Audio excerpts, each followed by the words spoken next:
এই মুহূর্তে অভিষেক বন্দ্যোপাধ্যায় কি বলছেন দেখুন। প্রথমত যুব ভারতীতে যে ঘটনাটা দুদিন আগে ঘটেছে আমরা সবাই দেখেছি, এটা আমরা কেউ এক্সপেক্ট করিনি। প্রথমত এটা যে কারণেই হতে থাকে, উদ্যোক্তাদের একাংশের গাফিলতি বলুন বা আয়োজন যারা করেছেন তাদের যেমন গাফিলতি রয়েছে, তেমনি পুলিশ প্রশাসনের তরফ থেকেও একটা শিথিলতা, শৈথিল্য বা একটা গাফিলতি রয়েছে, এটা অস্বীকার করার জায়গা নেই। এবং সেই কারণে ইতিমধ্যেই তদন্ত কমিশন বসিয়ে ইনকোয়ারি শুরু হয়েছে এবং রাজ্য পুলিশের ডিজি সহ বিধাননগর পুলিশ কমিশনারেটের সিপি সহ যুব ভারতীর সিইও এবং তার সাথে গতকাল আমরা দেখেছি যে ক্রীড়ামন্ত্রী অরূপ বিশ্বাসের পদত্যাগপত্র মমতা বন্দ্যোপাধ্যায় গ্রহণ করেছে এবং ঘটনাটা ঘটার 1 ঘন্টার মধ্যে রাজ্যের মাননীয় মুখ্যমন্ত্রী তিনি প্রকাশ্যে তার সোশ্যাল মিডিয়া হ্যান্ডেল থেকে পোস্ট করে পুরো ঘটনাটার জন্য ক্ষমা চেয়েছে। এই দৃষ্টান্ত হয়তো বা এই নতজানু হিসেবে মানুষের কাছে ক্ষমা প্রার্থনা করা, এটা ভারতবর্ষের অন্য কোথাও কোনো মুখ্যমন্ত্রী এই সৌজন্যতাটা পর্যন্ত দেখায়নি।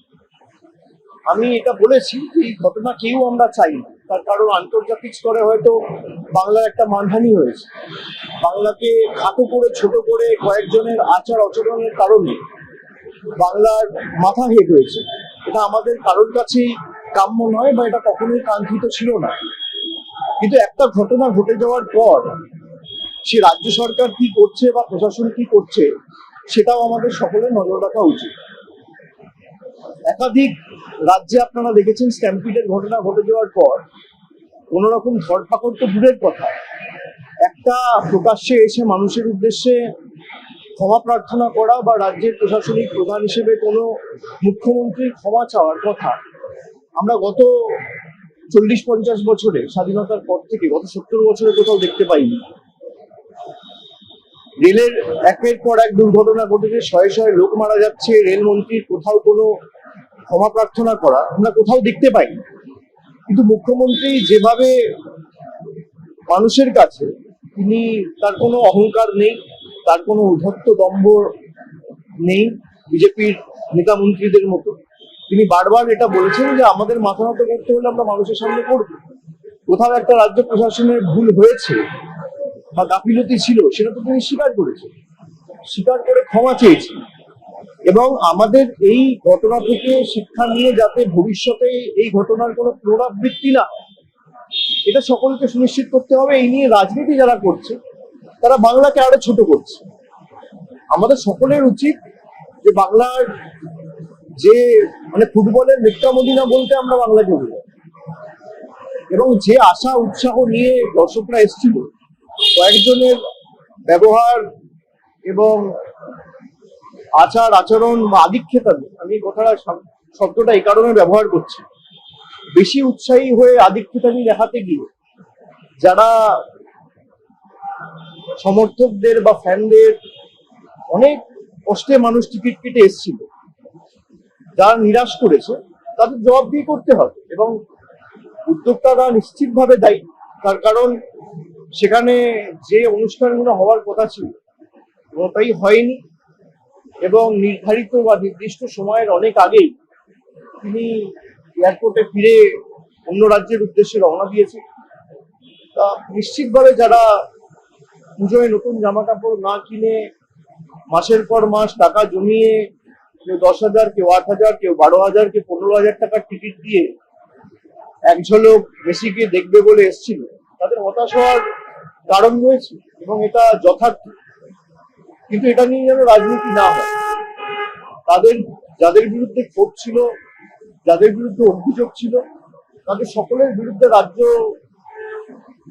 ব্যবস্থা নিচ্ছে, সে পুলিশ প্রশাসনের প্রতিনিধি হোক বা যুব ভারতী সিইও হোক বা মন্ত্রিসভার কোনো সদস্য, এবং এই নিয়ে তদন্ত চলছে। আগামী দিনে যাদের গাফিলতি পাওয়া যাবে বা যাদের শৈথিল্যের কারণে এই ঘটনা ঘটেছে, যাদের ইনভলভমেন্ট থাকবে তাদের সকলের বিরুদ্ধেই আমি নিশ্চিত রাজ্য সরকার ব্যবস্থা নেবে।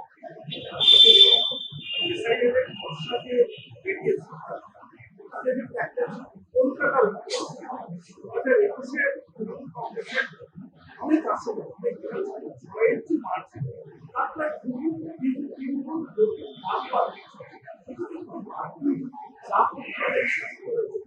না, প্রথমত যে তালিকাটা বেরিয়েছে তার খসড়া তালিকা, এটা ড্রাফট। এখনো প্রায় ক্লেম অবজেকশন পিরিয়ড চলবে 31শে জানুয়ারি, ফার্স্ট উইক অফ ফেব্রুয়ারি অব্দি। তো এখনো প্রায় 45-50 দিন ক্লেম অ্যান্ড অবজেকশনের কাজ চলবে। ফাইনাল লিস্ট বেরোবে খুব সম্ভবত 14ই ফেব্রুয়ারি। এটাকেই ফাইনাল ধরে নেওয়ার কোনো কারণ নেই। কিন্তু যারা বাংলাকে খাটো করে, ছোট করে, অনুপ্রবেশকারীদের আতুরঘর বলে বাংলাকে আখ্যায়িত করেছিল বা বাংলাকে কালিমালিপ্ত করেছিল, 1 কোটি রোহিঙ্গা, 1.5 কোটি রোহিঙ্গা বাদ যাবে, 1.5 কোটি বাংলাদেশি থাকে, তাদের তথ্য কার্যত ইলেকশন কমিশনারই এসআইআরই খারিজ করে দিয়েছে। এবং প্রত্যেকটা সামারি রিভিশনে, স্পেশাল সামারি রিভিশন যখন হয়, 1.5-2% এমনিই বাদ যায়। তো এবারেও যে 24 লক্ষ ডেথ বেরিয়েছে, সেটা দেখা গেলে 2%, সেটা অ্যাভারেজে প্রত্যেকটা সামারি ডিভিশনেই বাদ যায়। এবার নো ম্যাপিং যে কেসগুলো, হয়তো কেউ রাজ্য থেকে বাইরে গেছে, কেউ অন্য জায়গায় শিফট করেছে, কাউকে ট্রেস করে পাওয়া যাচ্ছে না, এই যে কেসগুলো রয়েছে, এগুলো ক্লেম এন্ড অবজেকশন পিরিয়ডে ক্লেম ফাইল করা হবে, তার পরবর্তীকালে হিয়ারিং হবে, তারপরে ফাইনাল লিস্টে তার নাম থাকবে কি না থাকবে সে হিয়ারিং এর বেসিসে তার নাম প্রকাশিত হবে ফাইনাল লিস্ট। এটাকেই ফাইনাল লিস্ট ধরে নেওয়ার কোনো কারণ নেই। তবে যে উদ্দেশ্য নিয়ে বিজেপি তাদের সহকারী সংস্থা নির্বাচন কমিশনকে কাজে লাগিয়ে বাংলা এসআইআর করতে চেয়েছিল, তারা মুখ থুবড়ে পড়েছে এবং তাদের ষড়যন্ত্র সর্বতভাবে ব্যর্থ। এবং বাংলাকে যারা অপমানিত করেছিল, বাংলাদেশিদের আতুরঘর বলে, তাদের উচিত জনসমক্ষে এসে কান ধরে বাংলার 10 কোটি মানুষের কাছে ক্ষমা চেয়ে ভারতবর্ষের কাছে অন্তত পক্ষে বাংলাকে বদনাম করার জন্য কান ধরে উঠবোস করে ক্ষমা চাওয়া। একের পর এক ঘটনা, মানরেগার টাকা বন্ধ থেকে আবাস যোজনার টাকা বন্ধ, সন্দেশখালী দিয়ে বাংলাকে কলুষিত করা, এসআইআর করে বাংলাকে বাংলাদেশি বলে বাঙালিকে দাগিয়ে দেওয়া, বাংলার অস্তিত্বকে অস্বীকার করা। যারা বিজেপির মুখ্যমন্ত্রী রয়েছে তারা বলছে যে বাংলায় কথা বলবে তাকে ডিটেনশন ক্যাম্পে নিয়ে যাব, জেলে ঢুকিয়ে দেবো, তাদেরকে পুরস্কৃত করা। বাংলা বলে কোনো ভাষা নেই, আমাদের এই মাটির বিপ্লবীদের অসম্মানিত করা। এমনকি আপনারা জানেন যে মানরেগার নাম পাল্টে দেওয়া হচ্ছে। মহাত্মা গান্ধী জাতির জনক বলে আমরা যে বাপুকে চিনি, মহাত্মা নামটা দিয়েছিল কবিগুরু রবীন্দ্রনাথ ঠাকুর। এই মহাত্মা উপাধিটা দিয়েছিল কবিগুরু রবীন্দ্রনাথ ঠাকুর।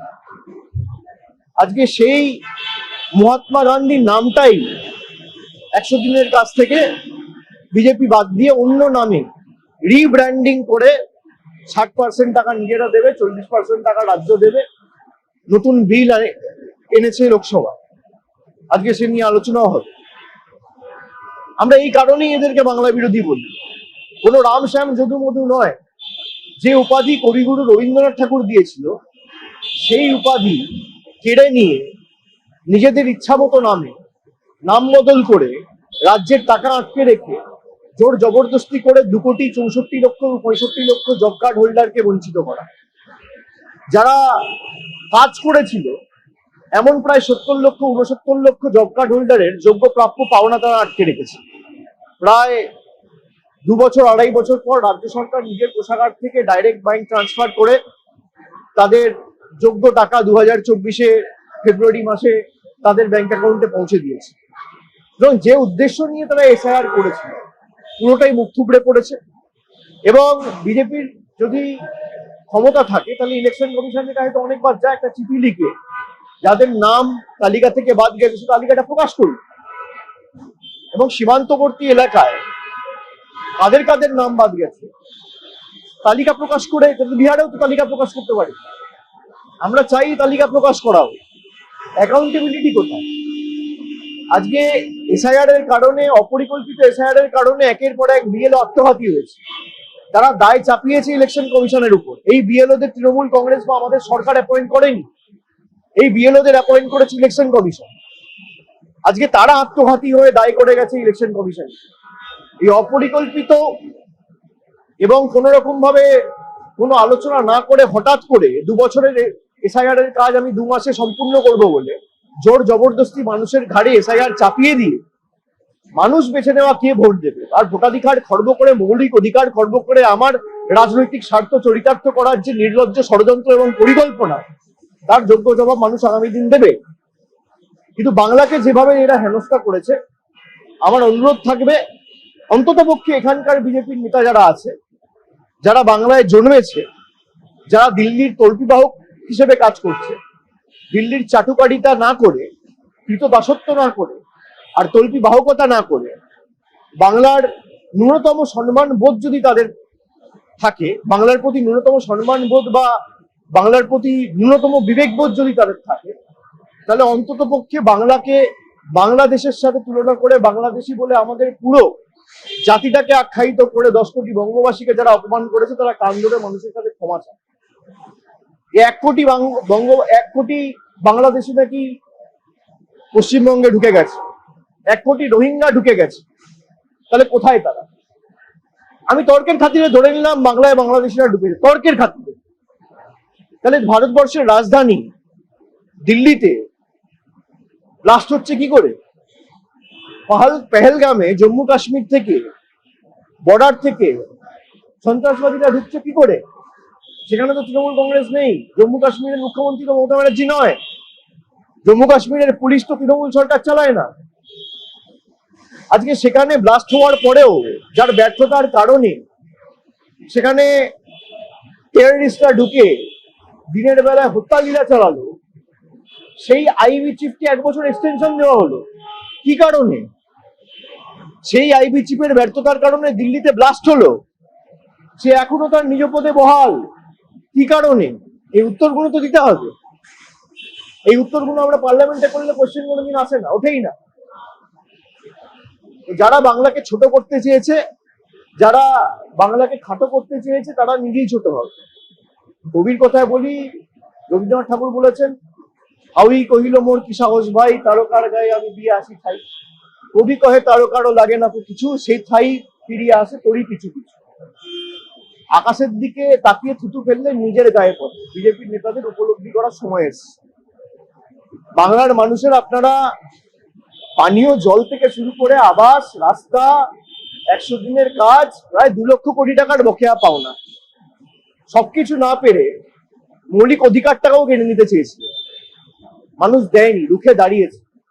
আমি স্যালুট জানাই বাংলার প্রত্যেকটা মানুষকে এবং তৃণমূল কংগ্রেসের প্রায় 80,000 BLA 2 যারা অক্লান্ত পরিশ্রম করে মানুষের এই অধিকার যাতে মানুষের হাতে থাকে সুনিশ্চিত করতে পেরেছে। এবং শহর এলাকায় যেখানে যেখানে নাম বাদ গেছে, ক্লেম এন্ড অবজেকশন পিরিয়ডে যদি কোথাও কোনো নাম বাদ গিয়ে থাকে, আমরা ক্লেম ফাইল করব, অবজেকশনে হিয়ারিং হবে। সে যদি যোগ্য ভোটার হয়, 1000 চেষ্টা করেও তার নাম ভোটার লিস্ট থেকেও বাদ দিতে পারবে না।